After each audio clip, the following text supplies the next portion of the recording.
mankind is absolutely destroying the world in which we live.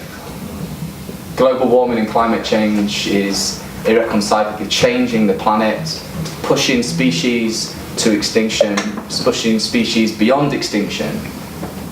But there are some species out there that are somehow surviving. And there's one species that's native to Salford. Genuinely native to Salford. And it's called the Peppered Moth. Yes. And the Peppered Moth basically started out as this beautiful little white moth with black specks on it. And it was designed through evolution to camouflage itself against birch and against lichen.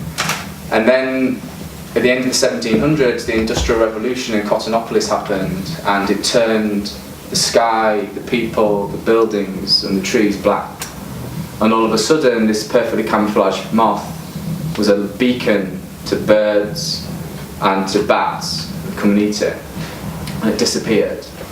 Until 130 years later, at the beginning of the 20th century, when it reappeared again, but it turned black. And what had happened is that it was a microcosm of Darwin's theory of evolution on a really small scale. Darwin's theory of evolution basically states that if any species has a genetic mutation that gives it an advantage over its competitors, it will pass that on to its offspring, and so on and so on. And it just so happened that there was this genetic mutation that turned the peppered moth black. And when it was black, it was able to beautifully camouflage itself against the blackened trees. And so it passed it on and on and on until the present day, where the peppered moth is returned, but now it's black. Arising from our ashen pit of toil, as forge and mill did shape this unkempt land, the blackness of the trees from tar and oil contrasted with the skin nature had planned, a single fragile pearl encased in jet. Your pallor marked you out for all to see, in contrast to our progress, tears and sweat.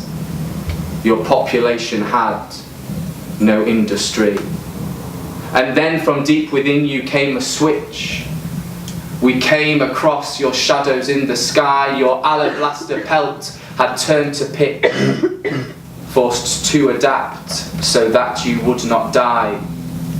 I wonder if we ever get things right.